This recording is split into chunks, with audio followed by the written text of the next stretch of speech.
will be they'll go away when the proper game gets there, but it'll allow people to sort of play and try different stuff and do that during the dogfight. So we haven't figured out the full mechanics, but the kind of idea is that like if you get into matches and you win, you would earn some sort of test UEC, and maybe you'd also just earn some test UEC by actually participating in the dogfighting. Because really, I mean, the whole point of doing the dogfighting section is to do a whole bunch of stuff, which is balance the ships, see what works, what isn't working, figure out how the backend server load is, which is actually kind of like our biggest concern, which is one of the reasons why, like I was mentioning earlier, that I was thinking about taking a bit longer on it, because our biggest thing is how to make the experience for everyone around the world work really well. So we're now at a level, we announced that we're going to invest more money into infrastructure, so even in the dogfighting alpha we're going to spin up servers around in Europe, in the US, and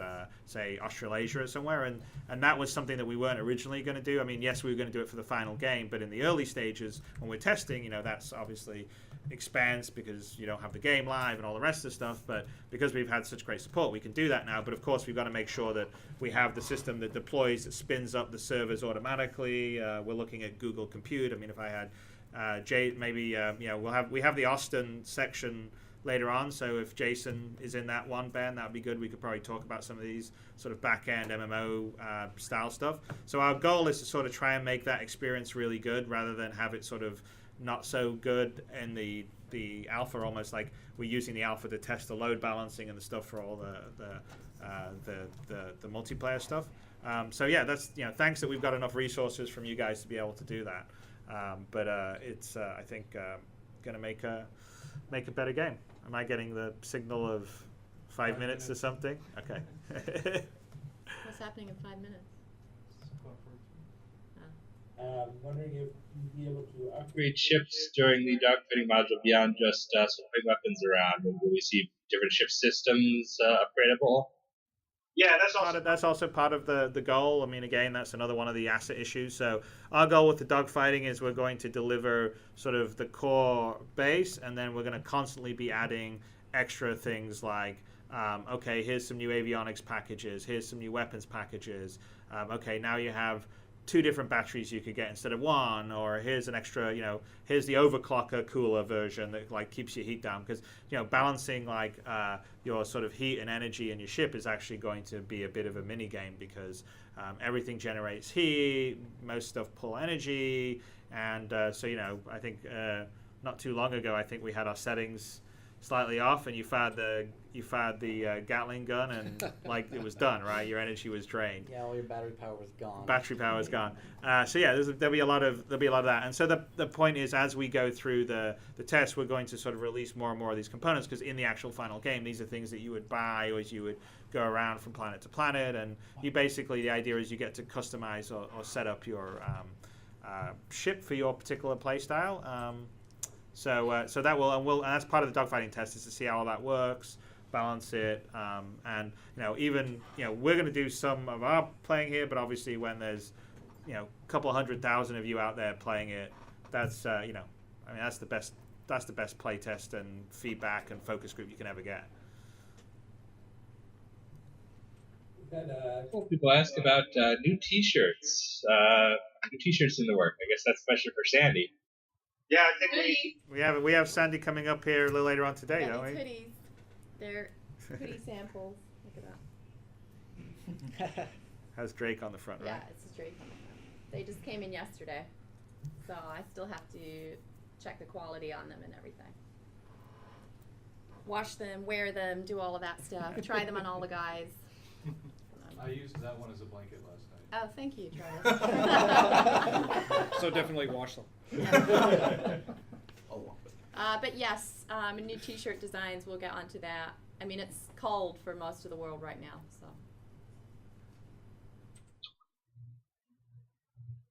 All right, chat roll just went crazy again. I guess they're excited about hoodies. Let's see. Wondering how player-to-player communications are going to work in flight.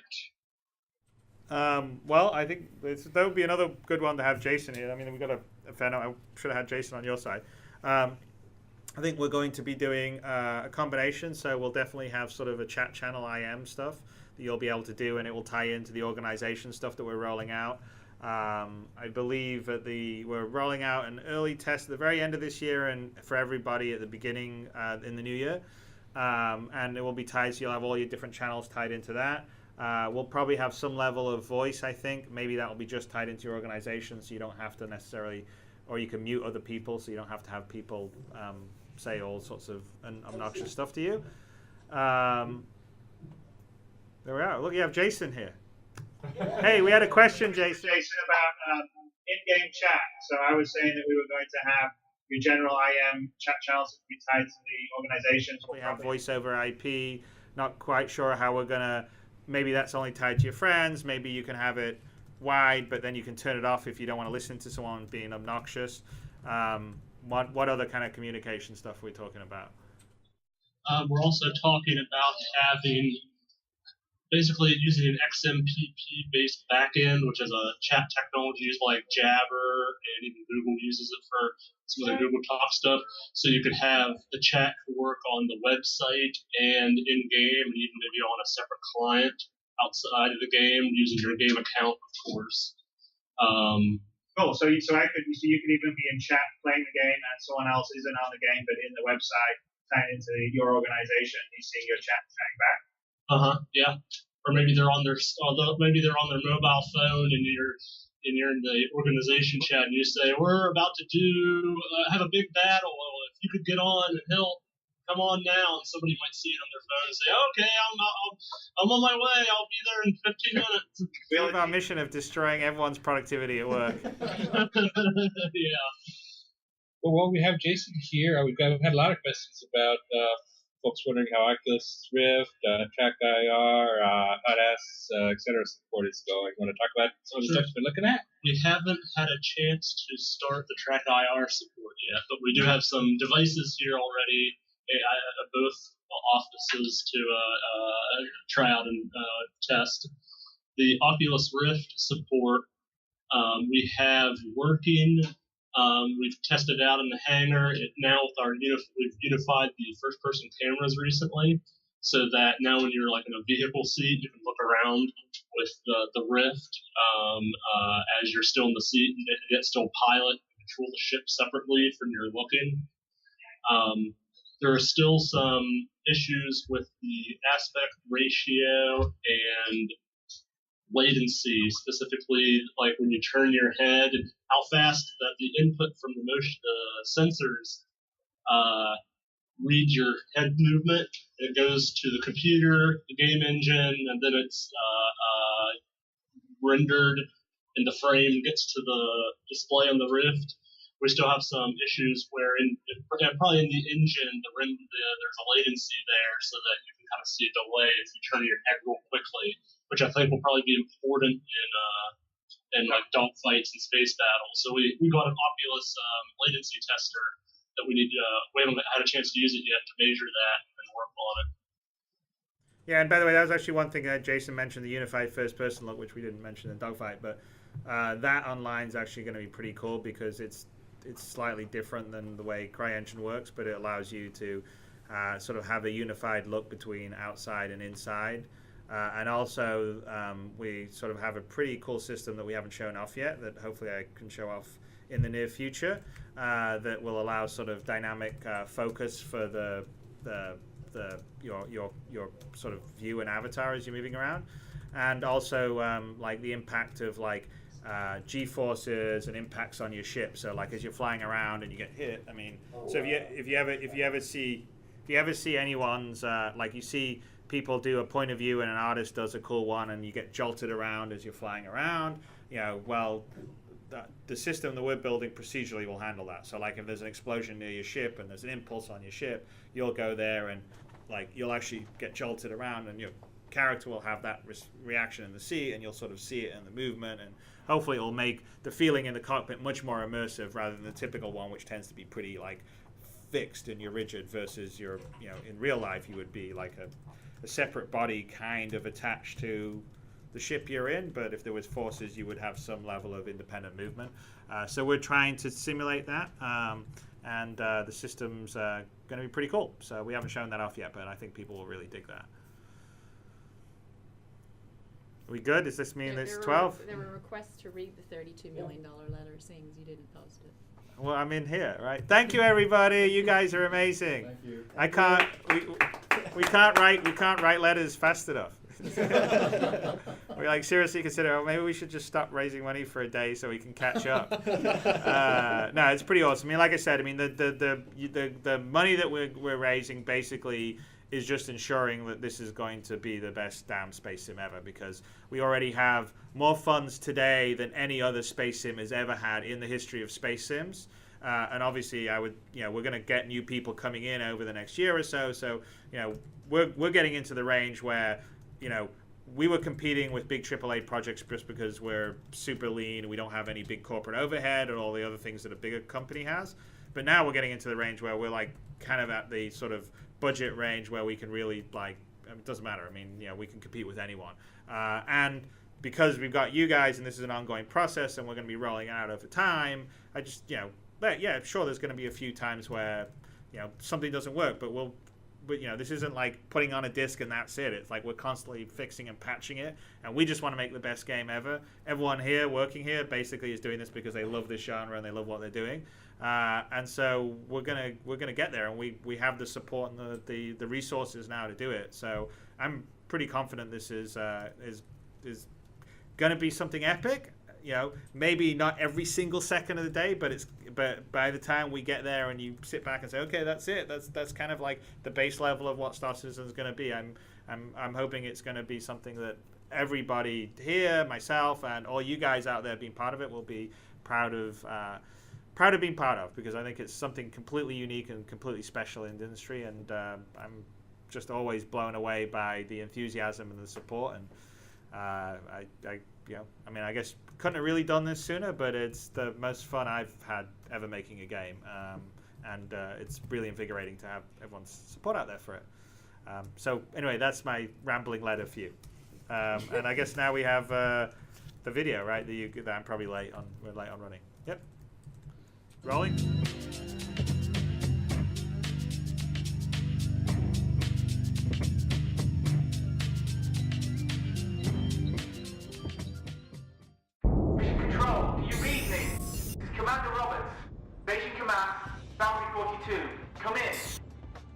The thing that excites me the most about Squadron 42 is the chance to create a cinematic and immersive playing experience that hasn't been seen before.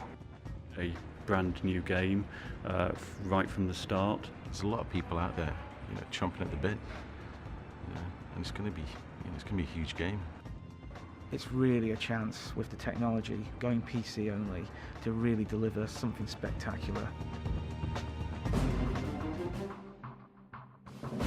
When Chris came to me originally, he said that the universe of video games and the technology and software had caught up with his desire to make character-driven games.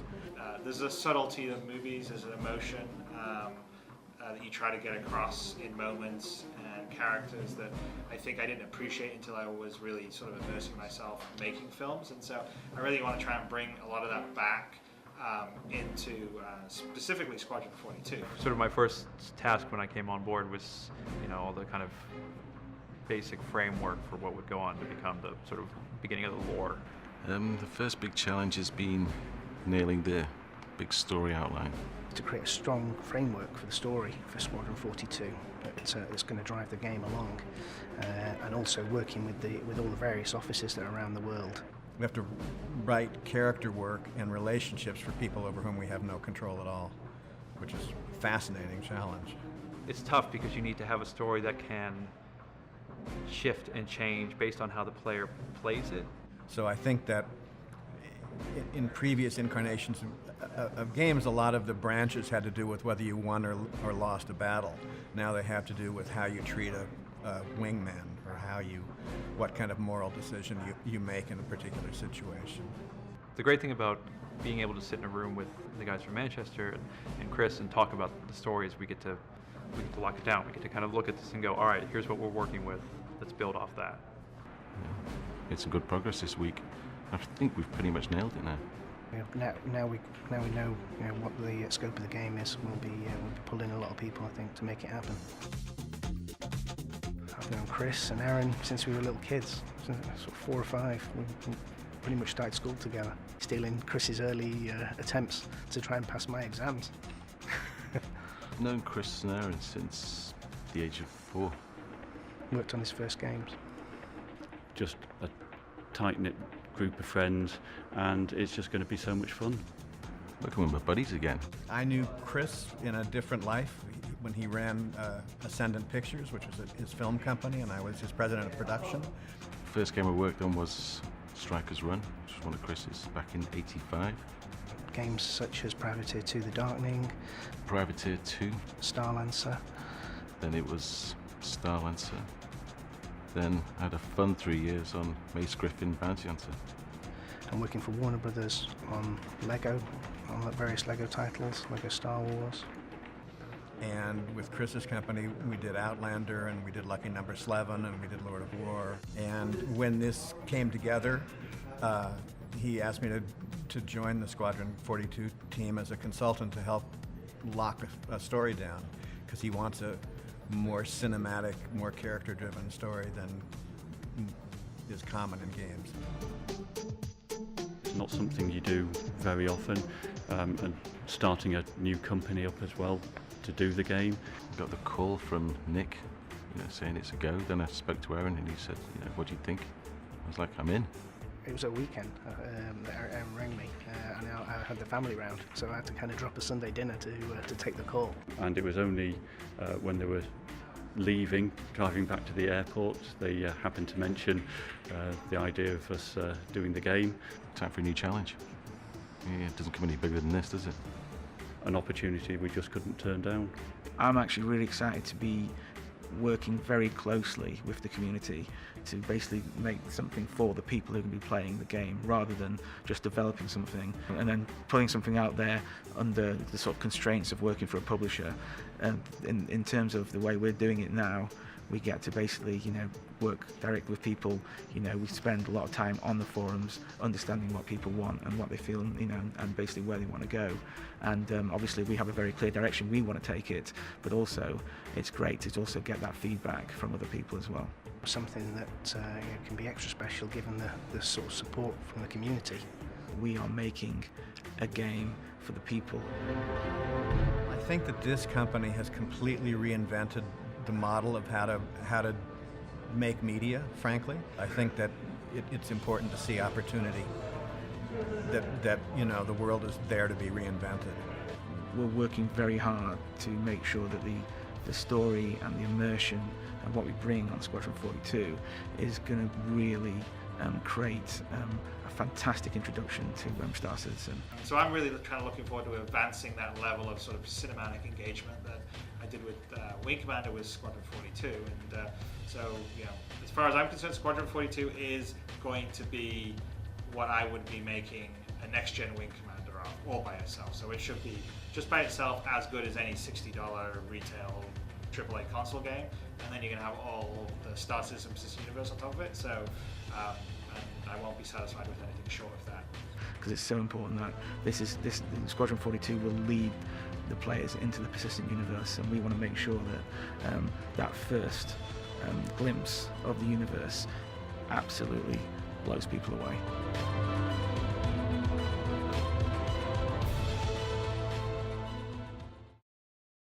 Chris's Are we going to that camera? Travis, or are you checking the chat front roll? one? Are we talking stage right or camera right? Camera. Travis, are you checking the chat I roll? think we're going to this camera. Twitch chat roll?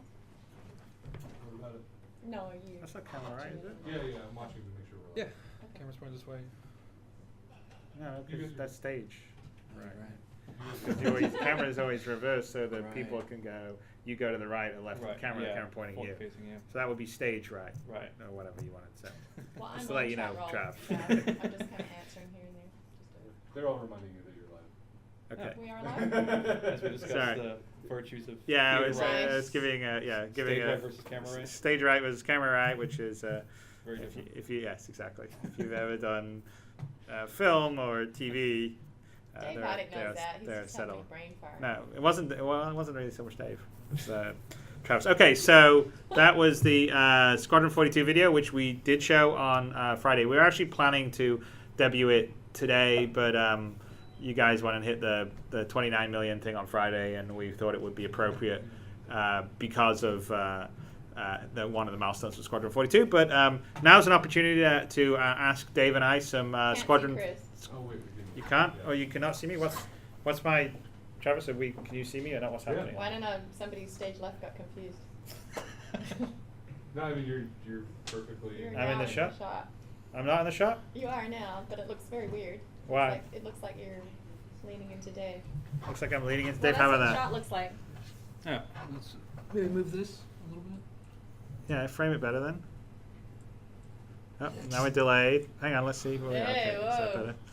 Look at that.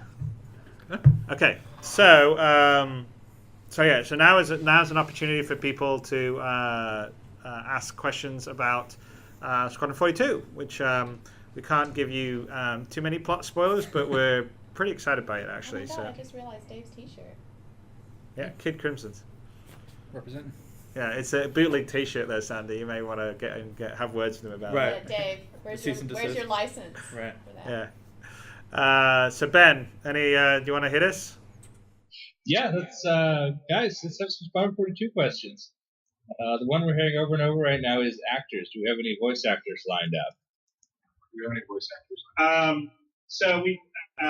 The process usually involves finishing the script and then going to the actors. So, I've had some informal discussions with some people, but until we have a final script, which we're in the process of writing, we won't have any. And then I'm not sure when we'll announce them. We'll probably announce who the people are next year. But it's going to be, we have the resources to do some pretty cool stuff. And one of the fun things, because we're doing sort of performance capture and we can control what days we have people on, we can actually have some really great actors, and it's eminently affordable for us. So yeah, there's going to be some really good people, and there'll be some people that people will be happy with. But no, I can't announce anything right now. We have people asking how long of a game is Squadron 42 going to be? Apparently, there's a rumor going around that it's going to be the tutorial for Star Citizen. Set that rumor to rest right now. Well, I mean, in some ways, yeah. I mean, if you want to think a 15-hour experience is your tutorial for Star Citizen, sure. I mean, it's a great way to get into the universe. It's a great way to do dogfighting and learn the stuff and learn a lot of stuff in the systems. But it's not, like tutorial would be the wrong way to describe it. It's going to be, the campaign itself is going to be as big as any of the Wing Commander ones, even the biggest one, and it's probably going to be a little bigger. I mean, we're doing a lot of stuff that's very different. I mean, right now, like, how many missions are we at, I think? 50, or at least 50, or maybe more, 70. Yeah, so there you go. Between 50 and 70, and they're not, and a lot of the missions aren't simple like, say, a Wing Commander mission. They're multi-stage, so you can take off, do something, land, do something, take off again, do something. So they are things that in a past Wing Commander would have been broken into multiple missions. So yeah, it's a big story. I mean, this would be a $200 million big ass Hollywood film. Yeah, and I think the tutorial sort of insinuates that it's just, this is how you fly. This is a narrative experience, and it's a lot of cool personalities you get to interact with, some huge epic set pieces you get to be a part of, and so yeah, it's its own experience. Yeah, and in fact, we've sort of made a conscious decision that. Because this is a big thing that a lot of Foundry 42, my brother and Phil and Nick and those guys, that even though it teaches you, we're not like doing one of those typical, okay, go to the firing range, all right, fly around and shoot a drone. Right. So you basically learn in the story, you learn in the action. But still organically. Yeah. Totally organically, right? So yeah, it leads you through how to use and fly the stuff, but not in a boring way. Right. So like as narrative is unfolding, which I think is going to be pretty cool. Net would like to know if there are going to be first-person shooter missions in Squadron 42, or if it's all going to be space combat. No, there's definitely going to be on the ground first-person stuff. There'll be boarding aspects. I think there's definitely going to be some on the ground stuff as well as the flight stuff. I mean, that's the beauty of what we're building, because we have the ability to go beyond the cockpit. We can sort of have a lot more variety. So it can really be like a big Hollywood action movie, other than, you know, with a lot of flying around and shooting stuff up in space. Right. Question specifically for Dave: are we going to see Kid Crimson in Squadron 42? I doubt it. I feel like it's a very negative experience for Kid Crimson to be hanging around military people. Behind enemy lines. Yeah, it'll be a pretty short-lived cameo.